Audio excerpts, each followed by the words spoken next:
मोहतरम बुज़ुर्गों, अज़ीज़ दोस्तों, हज़रत अबू हुरैरा रज़ियल्लाहु अन्हु से रिवायत है कि हमारे आका जनाब मोहम्मद रसूलुल्लाह सल्लल्लाहु अलैहि वसल्लम ने इरशाद फरमाया कि जब मेरी उम्मत दुनिया को काबिल वक़्त व अज़मत समझने लगेगी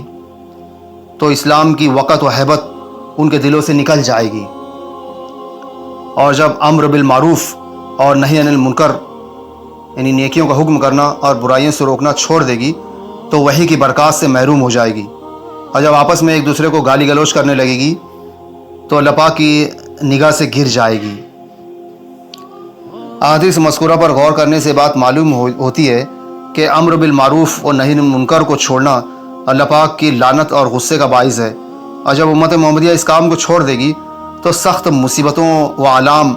और ज़िल्लत ख्वारी में मुब्तला कर दी जाएगी और हर किस्म की गैबी नुसरत व मदद से महरूम हो जाएगी। और ये सब कुछ इसलिए होगा कि उसने अपने फ़र्ज़ मनसबी को नहीं पहचाना और जिस काम की अंजाम दही की ज़िम्मेदारी उसको दी गई थी उससे गाफिल रही। यही वजह है कि आका सल्लल्लाहु अलैहि वसल्लम ने अम्र बिल मारूफ़ व नही अनिल मुनकर को ईमान का खासा और जुज़ लाज़मी करार दिया और इसे छोड़ने को ईमान के ज़ौफ़ व इज़्मिलाल की अलामत बतलाया। हज़रत अबू सईद खुदरी रज़ियल्लाहु अन्हु इस हदीस में जो मैंने ज़िक्र की है, हज़रत हदीस अबू सईद खुदरी रज़ियल्लाहु अन्हु में है, यानी तुम में से जब कोई शख्स बुराई को देखे तो चाहिए कि अपने हाथों से काम लेकर उसको दूर करे, और अगर इसकी ताकत ना पाए तो ज़बान से,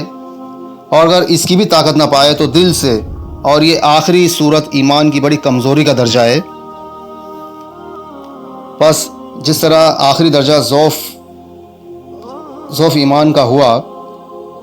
इसी तरह पहला दर्जा कमाल दावत और कमाल ईमान का हुआ। इससे भी वाज़ेह तर हदीस इब्न मसूद की है, यानी ये अल्लाह पाक की सुन्नत है कि हर नबी अपने साथियों और तरबियत याफ्ता यारों की एक जमात छोड़ जाता है। ये जमात नबी की सुन्नत को कायम रखती है और ठीक ठीक उसकी पैरवी करती है, यानी शरीयत इलाही को जिस हाल और जिस शक्ल में नबी छोड़ गया है उसको बाइना महफूज रखती है और इसमें ज़रा भी फ़र्क नहीं आने देती है। लेकिन उसके बाद शर व फितन का दौर आता है और ऐसे लोग पैदा हो जाते हैं जो तरीक़े नबी से हट जाते हैं, उनका फ़ेल उनके दावे के ख़िलाफ़ होता है और उनके काम ऐसे होते हैं जिनके लिए शरीयत ने हुक्म नहीं दिया। सो ऐसे लोगों के ख़िलाफ़ जिस शख्स ने क़याम हक़ व सुन्नत की राह में अपने हाथ से काम लिया वो मोमिन है, और जो ऐसा ना कर सका मगर ज़बान से काम लिया वो भी मोमिन है, और जिससे ये भी ना हो सका और दिल के अक़ीदे और नियत के सबात को उनके ख़िलाफ़ काम में लाया वो भी मोमिन है। लेकिन इस आखिरी दर्जे के बाद ईमान का कोई दर्जा नहीं, उस पर ईमान की सरहद ख़त्म हो जाती है, उस पर ईमान की बॉर्डर ख़त्म हो जाती है, यहाँ तक कि अब राई के दाने के बराबर भी ईमान नहीं हो सकता। इस काम की अहमियत और ज़रूरत को इमाम गज़ाली ने इस तरह ज़ाहिर फरमाया, इसमें कुछ शक नहीं कि अम्र बिल मारूफ़ व नही अनिल मुनकर का ऐसा ज़बरदस्त रुकन है। अम्र बिल मारूफ़ व नही अनिल मुनकर दीन का ऐसा ज़बरदस्त रुकन है जिससे दीन की तमाम चीज़ें वाबस्ता हैं। उसको अंजाम देने के लिए अल्लाह पाक ने तमाम अंबिया कराम को मबूस फरमाया। अगर खुदा न खासा उसको बालाए ताक रख दिया जाए और उसके इल्म व अमल को तर्क कर दिया जाए तो अलियाज़ बिल्लाह नबूवत का बेकार होना लाजिम आएगा। दयानत जो शराफत इंसानी का खासा है मुज़म्मिल और अफसरदा हो जाएगी, काहिली और सुस्ती आम हो जाएगी, गुमराही और जलालत की शाराएँ खुल जाएंगी,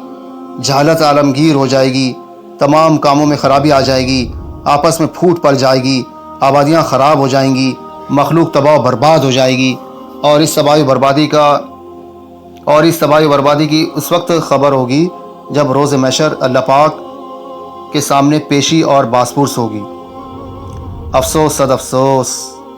जो ख़तरा था वो सामने आ गया, जो खटका था आँखों ने देख लिया।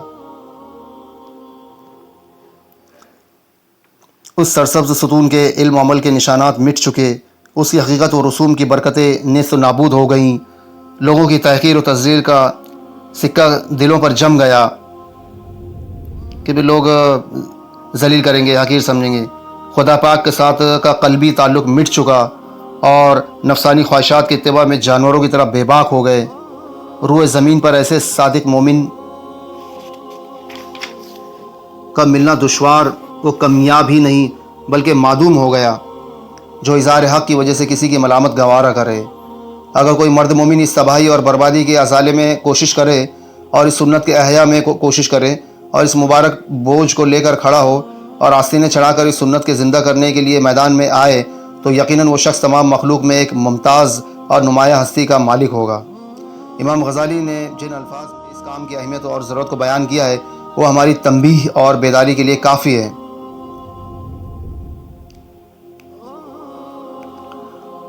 ہمارے اس قدر اہم فریضے سے غافل ہونے کی چند وجوہ معلوم ہوتی ہیں۔ پہلی وجہ یہ ہے کہ ہم نے اس فریضے کو علماء کے ساتھ خاص کر لیا، حالانکہ خطابات قرآنی عام ہیں جو امت محمدیہ کی ہر فرد کو شامل ہیں، اور صحابہ کرام اور خیر القرون کی زندگی اس کے لیے شاہد عدل ہے۔ فریضہ تبلیغ اور امر بالمعروف و نہی عن المنکر کو علماء کے ساتھ خاص کر لینا اور پھر ان کے بھروسے پر اس اہم کام کو چھوڑ دینا ہماری سخت نادانی ہے۔ علماء کا کام رائے حق بتلانا اور سیدھا راستہ دکھلانا ہے، پھر اس سے موافق عمل کرانا اور مخلوق خدا کو اس پر چلانا یہ دوسرے لوگوں کا کام ہے۔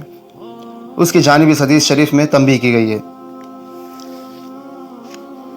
آقا نے فرمایا، بے شک تم سب کے سب نگہبان ہو اور تم سب اپنے رعیت یعنی رعایا کے بارے میں سوال کیے جاؤ گے۔ بس بادشاہ لوگوں پر نگہبان ہے، وہ اپنی رعیت کے بارے میں سوال کیا جائے گا، اور مرد اپنے گھر والوں پر نگہبان ہے اور اس سے ان کے بارے میں سوال کیا جائے گا، اور عورت اپنے شوہر کے گھر اور اولاد پر نگہبان ہے، وہ ان کے بارے میں سوال کی جائے گی، اور غلام اپنے مالک کے مال پر نگہبان ہے، اس سے اس کے بارے میں سوال کیا جائے گا۔ بس تم سب نگہبان ہو اور تم سب سے اپنی رعیت کے بارے میں سوال کیا جائے گا۔ اللہ پاک ہمیں امر بالمعروف و نہی عن المنکر یعنی نیکیوں کا حکم کرنا اور برائی سے روکنا یہ نبیوں والا کام ہے، جسے آج ہم دیکھتے ہیں نا کہ ہمارے تبلیغ کے ساتھی جو کرتے ہیں، یہ کام کوئی معمولی کام نہیں ہے، یہ نبیوں والا کام ہے۔ اللہ پاک ہمیں اس کام کو کرنے کی ہمت و حوصلہ عطا فرمائے، آمین یا رب العالمین۔